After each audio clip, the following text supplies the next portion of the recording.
Decreto-Lei nº 3.689, de 3 de outubro de 1941. Código de Processo Penal. Livro 1. Do Processo em Geral. Título 1. Disposições Preliminares. Artigo 1. O processo penal reger-se-á, em todo o território brasileiro, por este Código, ressalvados: 1. Os tratados, as convenções e regras de direito internacional. 2. As prerrogativas constitucionais do Presidente da República, dos ministros de Estado, nos crimes conexos com os do Presidente da República, e dos ministros do Supremo Tribunal Federal, nos crimes de responsabilidade. Constituição. Artes 86, 89, parágrafo 2, e 103. Os processos da competência da Justiça Militar. 4. Os processos da competência do Tribunal Especial. Constituição, artigo 122. No 17, 5. Os processos por crimes de imprensa. Parágrafo único. Aplicar-se-á, entretanto, este Código aos processos referidos nos 4 e 5, quando as leis especiais que os regulam não dispuserem de modo diverso. Artigo 2. A lei processual penal aplicar-se-á desde logo, sem prejuízo da validade dos atos realizados sob a vigência da lei anterior. Artigo 3. A lei processual penal admitirá interpretação extensiva e aplicação analógica, bem como o suplemento dos princípios gerais de direito. Artigo 3-A. O processo penal terá estrutura acusatória, vedadas a iniciativa do juiz na fase de investigação e substituição da atuação probatória do órgão de acusação. Artigo 3-B. O juiz das garantias é responsável pelo controle da legalidade da investigação criminal e pela salvaguarda dos direitos individuais cuja franquia tenha sido reservada autorização prévia do Poder Judiciário, competindo-lhe especialmente: 1. Receber a comunicação imediata da prisão, nos termos do inciso X e do caput do artigo 5 da Constituição Federal. 2. Receber o auto da prisão em flagrante para o controle da legalidade da prisão, observado o disposto no artigo 310 deste Código. 3. Zelar pela observância dos direitos do preso, podendo determinar que este seja conduzido à sua presença, a qualquer tempo. 4. Ser informado sobre a instauração de qualquer investigação criminal. 5. Decidir sobre o requerimento de prisão provisória ou outra medida cautelar, observado o disposto no parágrafo 1 deste artigo. 6. Prorrogar a prisão provisória ou outra medida cautelar, bem como substituí-las ou revogá-las, assegurado, no primeiro caso, o exercício do contraditório em audiência pública e oral, na forma do disposto neste Código ou em legislação especial pertinente. 7. Decidir sobre o requerimento de produção antecipada de provas consideradas urgentes e não repetíveis, assegurados o contraditório e ampla defesa em audiência pública e oral. 8. Prorrogar o prazo de duração do inquérito, estando o investigado preso, em vista das razões apresentadas pela autoridade policial e observado o disposto no parágrafo 2 deste artigo. 9. Determinar o trancamento do inquérito policial quando não houver fundamento razoável para sua instauração ou prosseguimento. 10. Requisitar documentos, laudos e informações ao delegado de polícia sobre o andamento da investigação. 11. Decidir sobre os requerimentos de a. Interceptação telefônica, do fluxo de comunicações em sistemas de informática e telemática ou de outras formas de comunicação. B. Afastamento dos sigilos fiscal, bancário, de dados e telefônico. C. Busca e apreensão domiciliar. D. Acesso a informações sigilosas. E outros meios de obtenção da prova que restringam direitos fundamentais do investigado. 12. Julgar o habeas corpus impetrado antes do oferecimento da denúncia. 13. Determinar a instauração de incidente de insanidade mental. 14. Decidir sobre o recebimento da denúncia ou queixa, nos termos do artigo 399 deste Código. 15. Assegurar prontamente, quando se fizer necessário, O direito outorgado ao investigado e ao seu defensor de acesso a todos os elementos informativos e provas produzidos no âmbito da investigação criminal, salvo no que concerne, estritamente, as diligências em andamento, SVI, deferir pedido de admissão de assistente técnico para acompanhar a produção da perícia, 17, decidir sobre a homologação de acordo de não persecução penal ou os de colaboração premiada, quando formalizados durante a investigação. 23. Outras matérias inerentes às atribuições definidas no caput deste artigo. Parágrafo 1. Vetado. Parágrafo 2.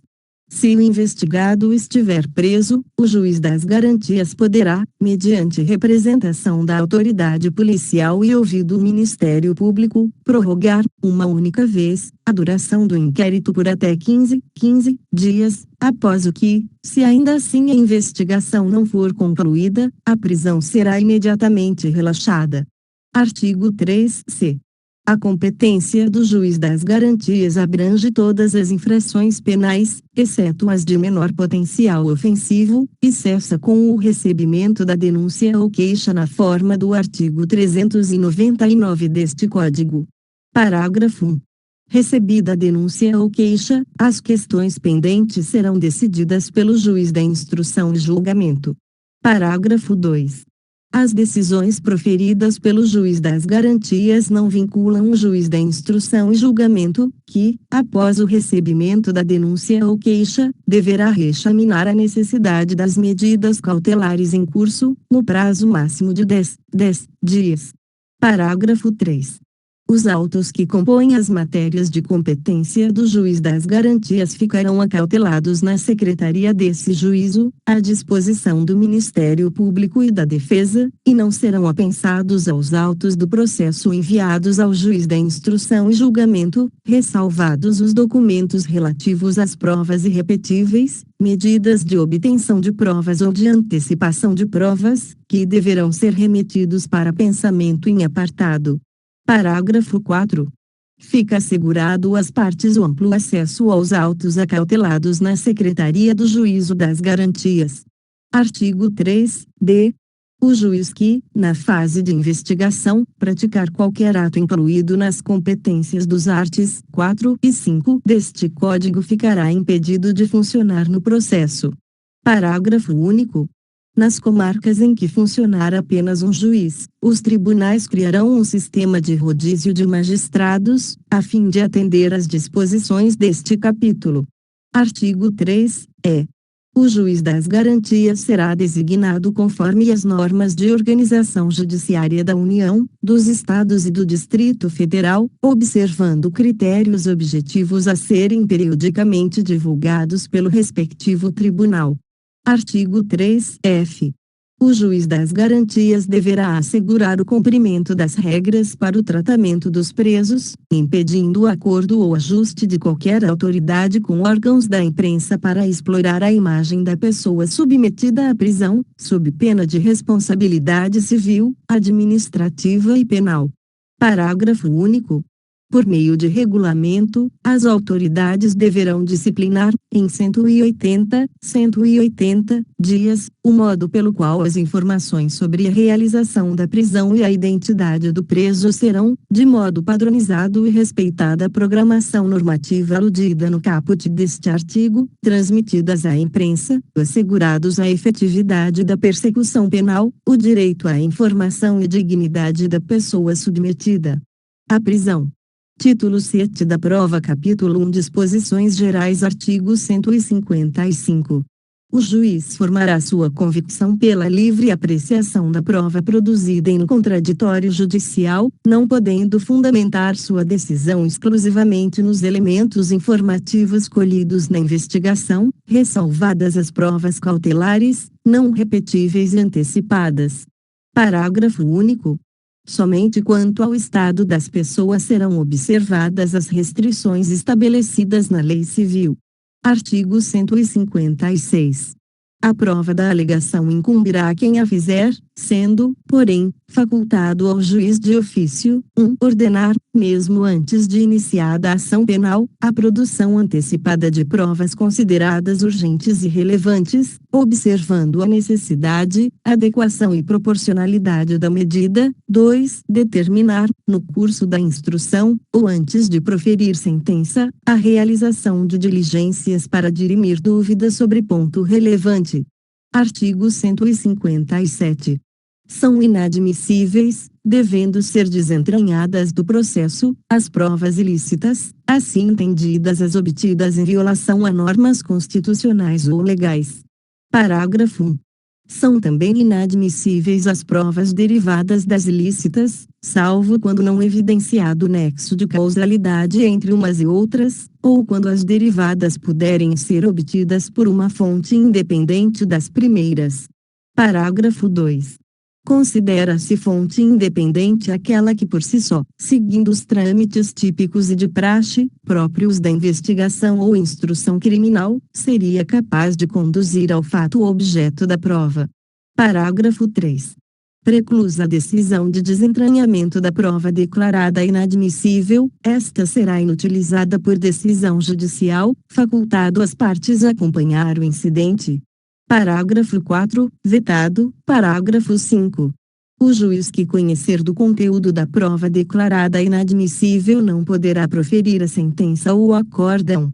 Capítulo 2 do Exame de Corpo de Delito, da cadeia de custódia e das perícias em geral. Artigo 158. Quando a infração deixar vestígios, será indispensável o exame de corpo de delito, direto ou indireto, não podendo supri-lo a confissão do acusado. Parágrafo único. Dar-se-á prioridade à realização do exame de corpo de delito quando se tratar de crime que envolva 1. Violência doméstica e familiar contra a mulher, 2. Violência contra a criança, adolescente, idoso ou pessoa com deficiência.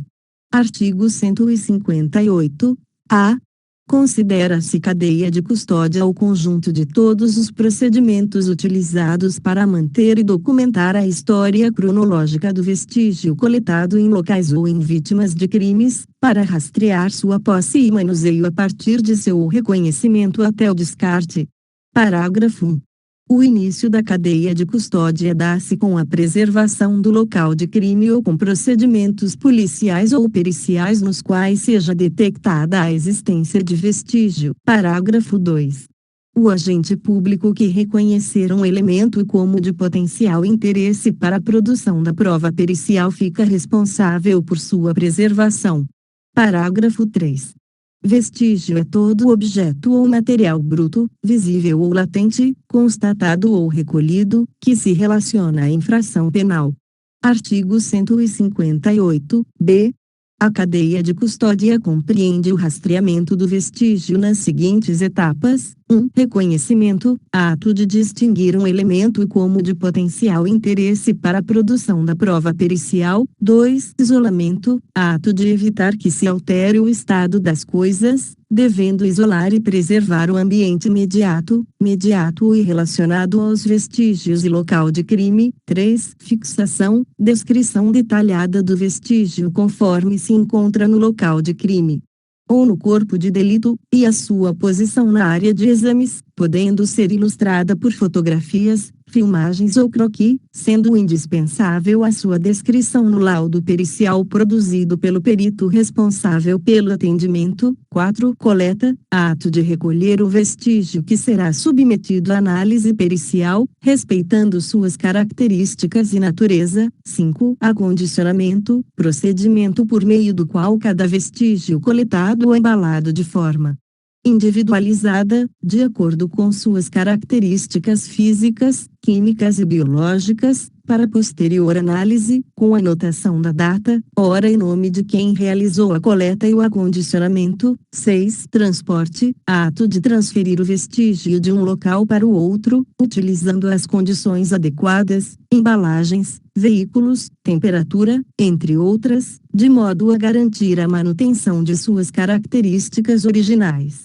bem como o controle de sua posse, CET, recebimento, ato formal de transferência da posse do vestígio, que deve ser documentado com, no mínimo, informações referentes ao número de procedimento e unidade de polícia judiciária relacionada, local de origem, nome de quem transportou o vestígio, código de rastreamento, natureza do exame, tipo do vestígio, protocolo, assinatura e identificação de quem o recebeu. 8. Processamento.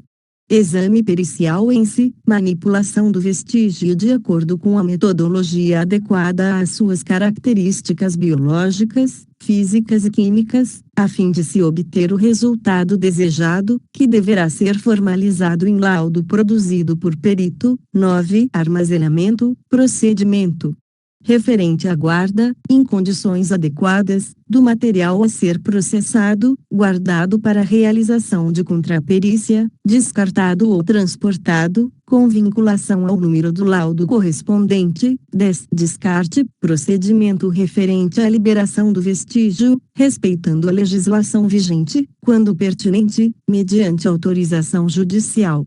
Artigo 158-c. A coleta dos vestígios deverá ser realizada preferencialmente por perito oficial, que dará o encaminhamento necessário para a central de custódia, mesmo quando for necessária a realização de exames complementares. Parágrafo 1. Todos os vestígios coletados no decurso do inquérito ou processo devem ser tratados como descrito nesta lei, ficando o órgão central de perícia oficial de natureza criminal responsável por detalhar a forma do seu cumprimento. Parágrafo 2. É proibida a entrada em locais isolados bem como a remoção de quaisquer vestígios de locais de crime antes da liberação por parte do perito responsável, sendo tipificada como fraude processual a sua realização. Artigo 158-d. O recipiente para acondicionamento do vestígio será determinado pela natureza do material. Parágrafo 1. Todos os recipientes deverão ser selados com lacres, com a numeração individualizada, de forma a garantir a inviolabilidade e idoneidade do vestígio durante o transporte. Parágrafo 2. O recipiente deverá individualizar o vestígio, preservar suas características, impedir contaminação e vazamento, ter grau de resistência adequado e espaço para registro de informações sobre seu conteúdo. Parágrafo 3. O recipiente só poderá ser aberto pelo perito que vai proceder à análise, motivadamente, por pessoa autorizada. Parágrafo 4. Após cada rompimento de lacre, deve-se fazer constar na ficha de acompanhamento de vestígio o nome e a matrícula do responsável, a data, o local, a finalidade, bem como as informações referentes ao novo lacre utilizado. Parágrafo 5. O lacre rompido deverá ser acondicionado no interior do novo recipiente. Artigo 158. Todos os institutos de criminalística deverão ter uma central de custódia destinada à guarda e controle dos vestígios, e sua gestão deve ser vinculada diretamente ao órgão central de perícia oficial de natureza criminal. Parágrafo 1. Toda central de custódia deve possuir os serviços de protocolo, com local para conferência, recepção, devolução de materiais e documentos, possibilitando a seleção, a classificação e a distribuição de materiais, devendo ser um espaço seguro e apresentar condições ambientais que não interfiram nas características do vestígio. Parágrafo 2. Na central de custódia, a entrada e a saída de vestígio deverão ser protocoladas, consignando-se informações sobre a ocorrência no inquérito que a ele se relacionam. Parágrafo 3. Todas as pessoas que tiverem acesso ao vestígio armazenado deverão ser identificadas e deverão ser registradas a data e a hora do acesso. Parágrafo 4. Por ocasião da tramitação do vestígio armazenado, todas as ações deverão ser registradas, consignando-se a identificação do responsável pela tramitação, a destinação, a data e horário da ação. Artigo 158-f. Após a realização da perícia, o material deverá ser devolvido à central de custódia, devendo nela permanecer. Parágrafo único. Caso a central de custódia não possua espaço ou condições de armazenar determinado material, deverá a autoridade policial ou judiciária determinar as condições de depósito do referido material em local diverso, mediante requerimento do diretor do órgão central de perícia oficial de natureza criminal. Artigo 167. Não sendo possível o exame de corpo de delito, por haverem desaparecido os vestígios, a prova testemunhal poderá suprir-lhe a falta. Artigo 168. Em caso de lesões corporais, se o primeiro exame pericial tiver sido incompleto, proceder-se-á a exame complementar por determinação da autoridade policial ou judiciária, de ofício, ou a requerimento do Ministério Público, do ofendido ou do acusado, ou de seu defensor. Parágrafo 1. No exame complementar, os peritos terão presente o auto de corpo de delito, a fim de suprir-lhe a deficiência ou retificá-lo. Parágrafo 2. Se o exame tiver por fim precisar a classificação do delito no artigo 129, parágrafo 1, do Código Penal, deverá ser feito logo que decorra o prazo de 30 dias, contado da data do crime. Parágrafo 3. A falta de exame complementar poderá ser suprida pela prova testemunhal. Artigo 169. Para o efeito de exame do local onde houver sido praticada a infração, a autoridade providenciará imediatamente para que não se altere o estado das coisas até a chegada dos peritos, que poderão instruir seus laudos com fotografias, desenhos ou esquemas elucidativos. Parágrafo único. Os peritos registrarão, no laudo, as alterações do estado das coisas e discutirão, no relatório, as consequências dessas alterações na dinâmica dos fatos. Artigo 175. Serão sujeitos a exame os instrumentos empregados para a prática da infração, a fim de se verificar a natureza e a eficiência. Capítulo 10 dos indícios. Artigo 239. Considera-se indício a circunstância conhecida e provada, que, tendo relação com o fato, autorize, por indução, concluir-se a existência de outra ou outras circunstâncias. Capítulo 11 da busca e da apreensão. Artigo 240. A busca será domiciliar ou pessoal. Parágrafo 1. Proceder-se-á à busca domiciliar, quando fundadas razões autorizarem, para a. Prender criminosos, b. Apreender coisas achadas ou obtidas por meios criminosos, c. Apreender instrumentos de falsificação ou de contrafação e objetos falsificados ou contrafeitos, d. Apreender armas e munições, instrumentos utilizados na prática de crime ou destinados a fim delituoso, e descobrir objetos necessários à prova de infração ou à defesa do réu, f. Apreender cartas, abertas ou não, destinadas ao acusado ou em seu poder, quando haja suspeita de que o conhecimento do seu conteúdo possa ser útil à elucidação do fato, g. Apreender pessoas vítimas de crimes, h. Colher qualquer elemento de convicção. Parágrafo 2. Proceder-se-á à busca pessoal quando houver fundada suspeita de que alguém oculte consigo a arma proibida ou objetos mencionados nas letras B a F e letra H do parágrafo anterior. ART 241. Quando a própria autoridade policial ou judiciária não a realizar pessoalmente, a busca domiciliar deverá ser precedida da expedição de mandado. Artigo 242. A busca poderá ser determinada de ofício ou a requerimento de qualquer das partes. Artigo 243. O mandado de busca deverá, 1. Indicar, o mais precisamente possível, a casa em que será realizada a diligência e o nome do respectivo proprietário ou morador, ou, no caso de busca pessoal, o nome da pessoa que terá de sofrê-la ou os sinais que a identifiquem. 2. Mencionar o motivo e os fins da diligência. 3. Ser subscrito pelo escrivão e assinado pela autoridade que o fizer expedir. Parágrafo 1. Se houver ordem de prisão, constará do próprio o texto do mandado de busca. Parágrafo 2. Não será permitida a apreensão de documento em poder do defensor do acusado, salvo quando constituir elemento do corpo de delito. Artigo 244.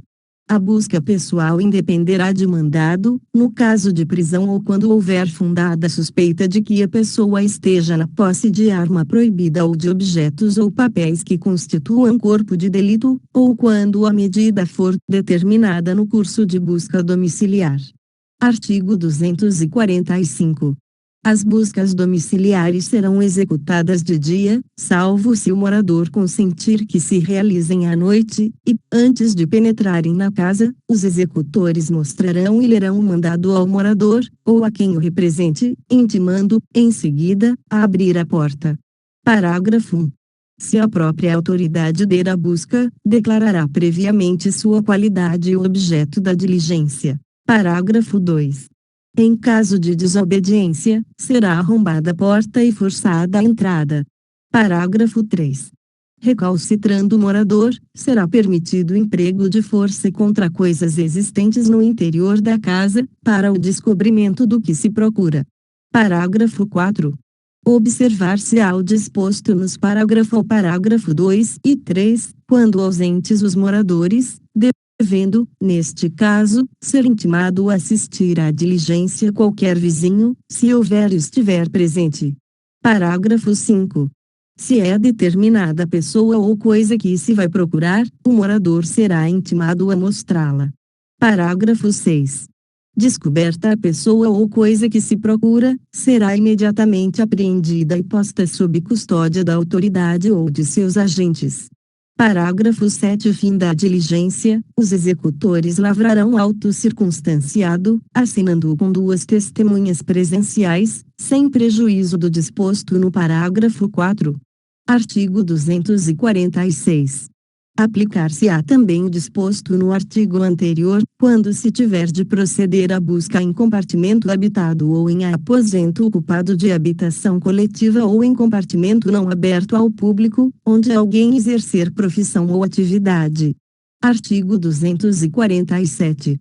Não sendo encontrada a pessoa ou coisa procurada, os motivos da diligência serão comunicados a quem tiver sofrido a busca, se o requerer. Artigo 248. Em casa habitada, a busca será feita de modo que não moleste os moradores mais do que o indispensável para o êxito da diligência. Artigo 249. A busca em mulher será feita por outra mulher, se não importar retardamento ou prejuízo da diligência. Artigo 250. A autoridade ou seus agentes poderão penetrar no território de jurisdição alheia, ainda que de outro estado, quando, para o fim de apreensão, forem no seguimento de pessoa ou coisa, devendo apresentar-se à competente autoridade local, antes da diligência ou após, conforme a urgência desta. Parágrafo 1. Entender-se-á que a autoridade ou seus agentes vão em seguimento da pessoa ou coisa, quando, tendo conhecimento direto de sua remoção ou transporte, a seguirem sem interrupção, embora depois a percam de vista, b. ainda que não a tenham avistado, mas sabendo, por informações fidedignas ou circunstâncias indiciárias, que está sendo removida ou transportada em determinada direção, forem ao seu encalço. Parágrafo 2.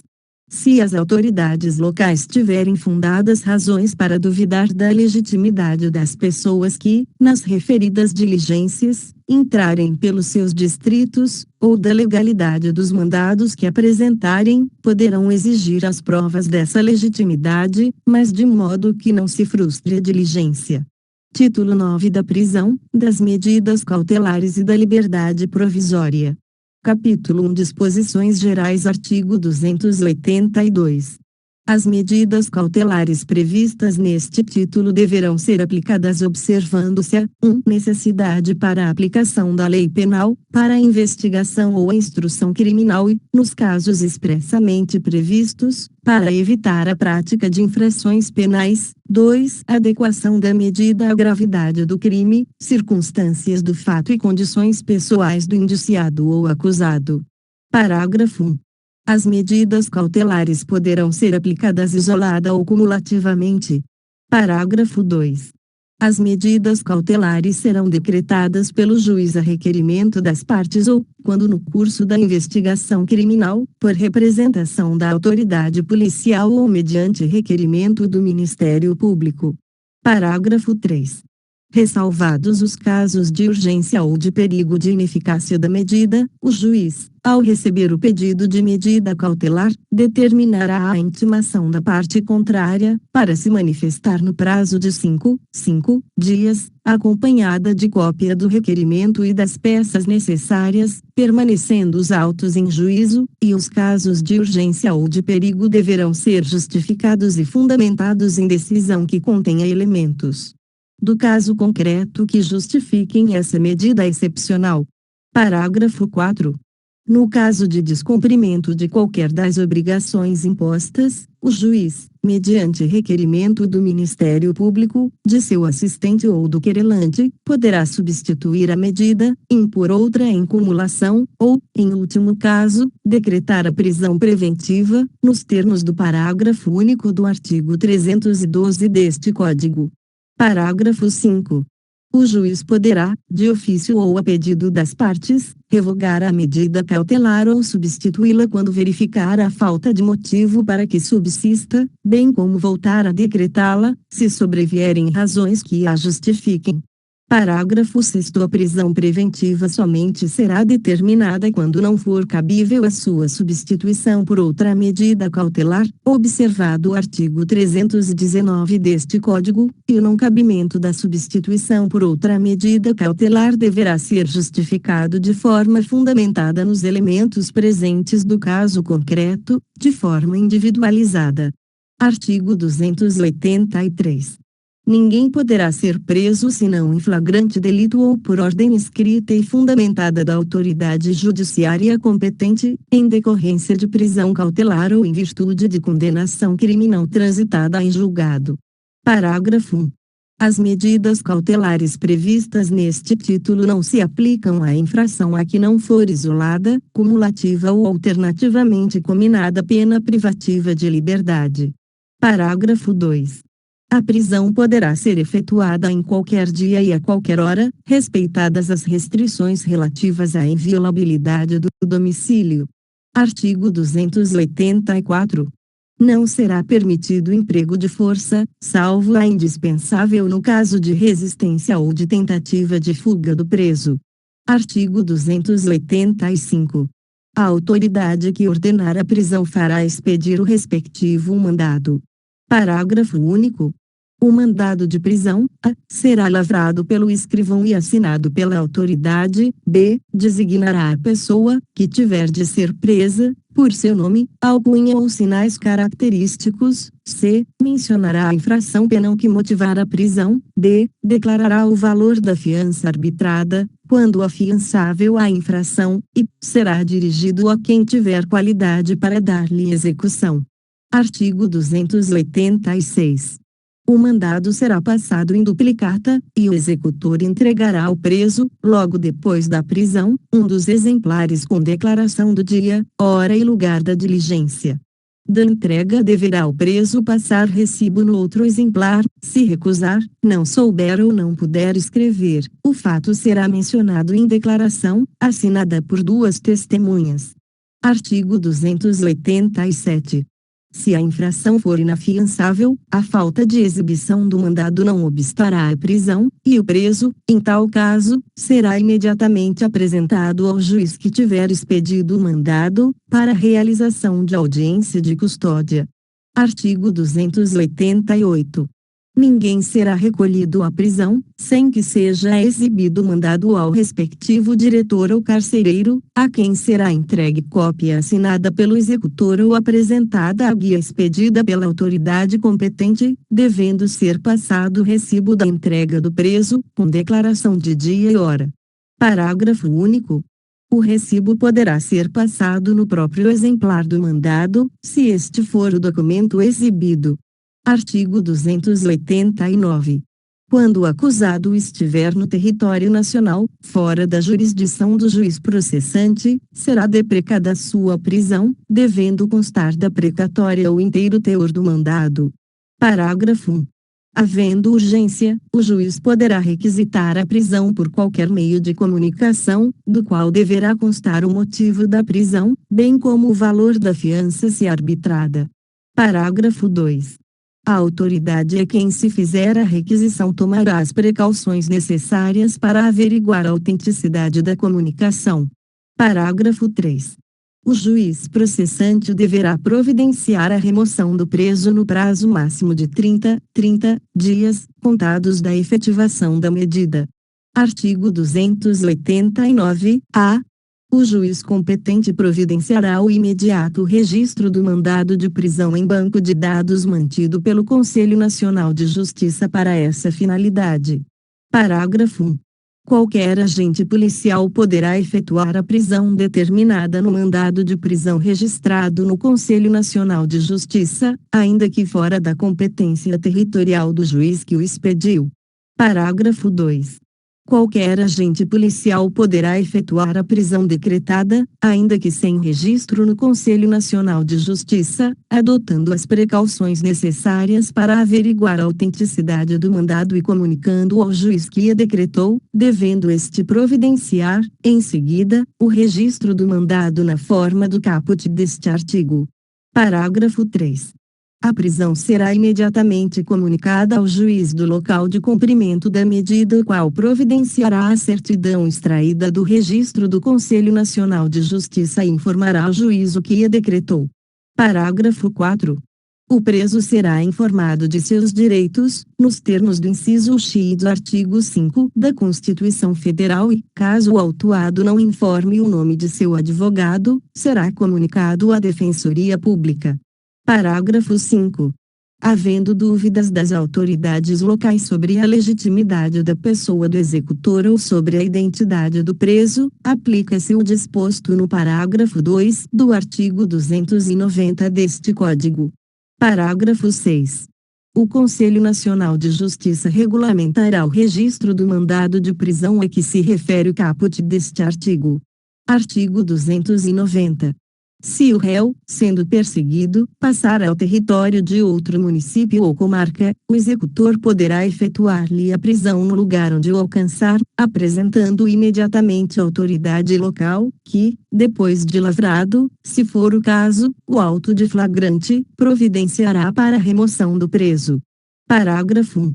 Entender-se-á que o executor vai em perseguição do réu, quando, a, tendo-o avistado, for perseguindo-o sem interrupção, embora depois o tenha perdido de vista, b, sabendo, por indícios ou informações fidedignas, que o réu tenha passado, há pouco tempo, em tal ou qual direção, pelo lugar em que o procure, for no seu encalço. Parágrafo 2.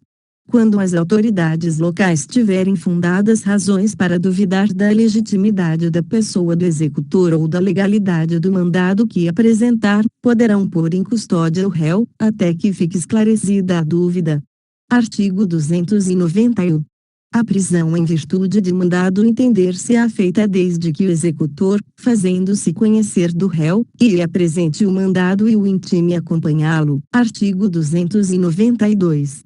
Se houver, ainda que por parte de terceiros, resistência à prisão em flagrante ou a determinada por autoridade competente, o executor e as pessoas que o auxiliarem poderão usar dos meios necessários para defender-se ou para vencer a resistência, do que tudo se lavrará auto subscrito também por duas testemunhas. Parágrafo único. É vedado o uso de algemas em mulheres grávidas durante os atos médico-hospitalares preparatórios para a realização do parto e durante o trabalho de parto, bem como em mulheres durante o período de puerpério imediato. Artigo 293. Se o executor do mandado verificar, com segurança, que o réu entrou ou se encontra em alguma casa, o morador será intimado a entregá-lo, à vista da ordem de prisão. Se não for obedecido imediatamente, o executor convocará duas testemunhas e, sendo dia, entrará à força na casa, arrombando as portas, se preciso, sendo noite, o executor, depois da intimação ao morador, se não for atendido, fará guardar todas as saídas, tornando a casa incomunicável, e, logo que amanheça, arrombará as portas e efetuará a prisão. Parágrafo único. O morador que se recusar a entregar o réu oculto em sua casa será levado à presença da autoridade, para que se proceda contra ele como for de direito. Artigo 294. No caso de prisão em flagrante, observar-se-á o disposto no artigo anterior, no que for aplicável. Artigo 295. Serão recolhidos a quartéis ou a prisão especial, à disposição da autoridade competente, quando sujeitos à prisão antes de condenação definitiva: 1. Os ministros de Estado; 2. Os governadores ou interventores de estados ou territórios, o prefeito do Distrito Federal, seus respectivos secretários, os prefeitos municipais, os vereadores e os chefes de polícia. 3. Os membros do Parlamento Nacional, do Conselho de Economia Nacional e das Assembleias Legislativas dos Estados. 4. Os cidadãos inscritos no livro de mérito. 5. Os oficiais das Forças Armadas e os militares dos Estados, do Distrito Federal e dos territórios. 6. Os magistrados. 7. Os diplomados por qualquer das faculdades superiores da República. 8. Os ministros de confissão religiosa. 9. Os ministros do Tribunal de Contas. 10. Os cidadãos que já tiverem exercido efetivamente a função de jurado, salvo quando excluídos da lista por motivo de incapacidade para o exercício daquela função. 11. Os delegados de polícia e os guardas civis dos estados e territórios, ativos e inativos. Parágrafo 1. A prisão especial, prevista neste Código ou em outras leis, consiste exclusivamente no recolhimento em local distinto da prisão comum. Parágrafo 2. Não havendo estabelecimento específico para o preso especial, este será recolhido em cela distinta do mesmo estabelecimento. Parágrafo 3. A cela especial poderá consistir em alojamento coletivo, atendidos os requisitos de salubridade do ambiente, pela concorrência dos fatores de aeração, insolação e condicionamento térmico adequados à existência humana. Parágrafo 4. O preso especial não será transportado juntamente com o preso comum. Parágrafo 5. Os demais direitos e deveres do preso especial serão os mesmos do preso comum. Artigo 296. Os inferiores e praças de pré, onde for possível, serão recolhidos à prisão, em estabelecimentos militares, de acordo com os respectivos regulamentos. Artigo 297. Para o cumprimento de mandado expedido pela autoridade judiciária, a autoridade policial poderá expedir tantos outros quanto os necessários às diligências, devendo nele ser fielmente reproduzido o teor do mandado original. Artigo 298. Revogado. Artigo 299. A captura poderá ser requisitada, à vista de mandado judicial, por qualquer meio de comunicação, tomadas pela autoridade, a quem se fizer a requisição, as precauções necessárias para averiguar a autenticidade desta. Artigo 300. As pessoas presas provisoriamente ficarão separadas das que já estiverem definitivamente condenadas, nos termos da Lei de Execução Penal. Parágrafo único. O militar preso em flagrante delito, após a lavratura dos procedimentos legais, será recolhido a quartel da instituição a que pertencer, onde ficará preso à disposição das autoridades competentes. Capítulo 2 da prisão em flagrante. Artigo 301. Qualquer do povo poderá e as autoridades policiais e seus agentes deverão prender quem quer que seja encontrado em flagrante delito. Artigo 302. Considera-se em flagrante delito o quem: 1. Está cometendo a infração penal; 2. Acaba de cometê-la; 3. É perseguido, logo após, pela autoridade, pelo ofendido ou por qualquer pessoa, em situação que faça presumir ser autor da infração; 4. É encontrado, logo depois, com instrumentos, armas, objetos ou papéis que façam presumir ser ele autor da infração. Artigo 303. Nas infrações permanentes, entende-se o agente em flagrante delito enquanto não cessar a permanência. Artigo 304. Apresentado o preso à autoridade competente, ouvirá esta o condutor e colherá, desde logo, sua assinatura, entregando a este cópia do termo e recibo de entrega do preso. Em seguida, procederá à oitiva das testemunhas que o acompanharem e ao interrogatório do acusado sobre a imputação que lhe é feita, colhendo, após cada oitiva suas respectivas assinaturas, lavrando, a autoridade, afinal, o auto. Parágrafo 1. Resultando das respostas fundada a suspeita contra o conduzido, a autoridade mandará recolhê-lo à prisão, exceto no caso de livrar-se solto ou de prestar fiança, e prosseguirá nos atos do inquérito ou processo, se para isso for competente, se não for, enviará os autos à autoridade que o seja. Parágrafo 2. A falta de testemunhas da infração não impedirá o auto de prisão em flagrante, mas, nesse caso, com o condutor, deverão assiná-lo pelo menos 2 pessoas que hajam testemunhado a apresentação do preso à autoridade. Parágrafo 3. Quando o acusado se recusar a assinar, não souber ou não puder fazê-lo, o auto de prisão em flagrante será assinado por 2 testemunhas, que tenham ouvido sua leitura na presença deste. Parágrafo 4. Da lavratura do auto de prisão em flagrante deverá constar a informação sobre a existência de filhos, respectivas idades e se possuem alguma deficiência e o nome e o contato de eventual responsável pelos cuidados dos filhos, indicado pela pessoa presa. Artigo 305. Na falta ou no impedimento do escrivão, qualquer pessoa designada pela autoridade lavrará o auto, depois de prestado compromisso legal. Artigo 306. A prisão de qualquer pessoa e o local onde se encontre serão comunicados imediatamente ao juiz competente, ao Ministério Público e à família do preso ou à pessoa por ele indicada. Parágrafo 1. Em até 24 horas após a realização da prisão, será encaminhado ao juiz competente o auto de prisão em flagrante, caso o autuado não informe o nome de seu advogado, cópia integral para a Defensoria Pública. Parágrafo 2.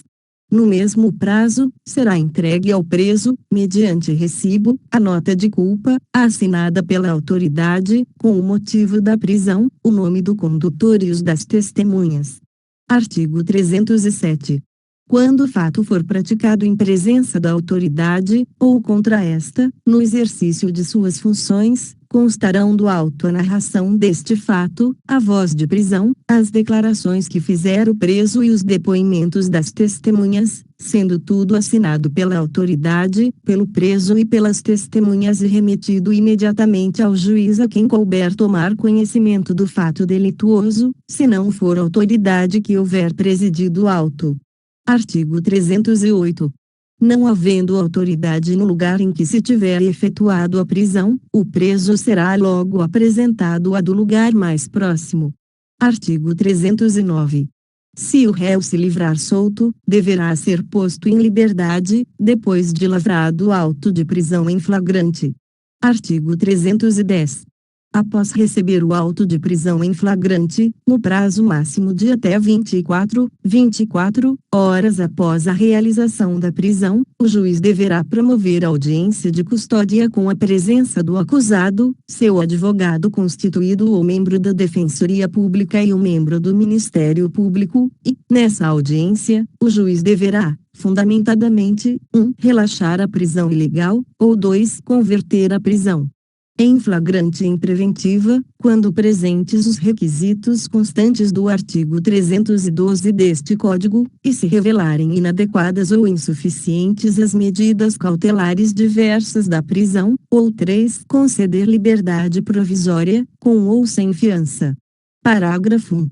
Se o juiz verificar, pelo auto de prisão em flagrante, que o agente praticou o fato em qualquer das condições constantes dos incisos 1, 2 ou 3 do caput do artigo 23 do Decreto-Lei nº 2.848, de 7 de dezembro de 1940, Código Penal, poderá, fundamentadamente, conceder ao acusado liberdade provisória, mediante termo de comparecimento obrigatório a todos os atos processuais, sob pena de revogação.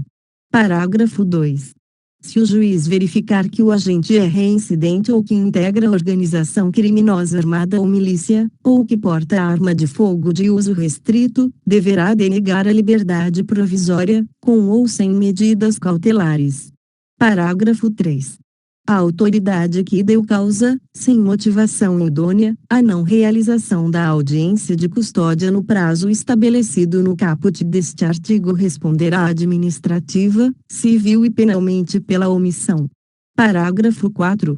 Transcorridas 24 horas após o decurso do prazo estabelecido no caput deste artigo, a não realização de audiência de custódia sem motivação idônea ensejará também a ilegalidade da prisão, a ser relaxada pela autoridade competente, sem prejuízo da possibilidade de imediata decretação de prisão preventiva.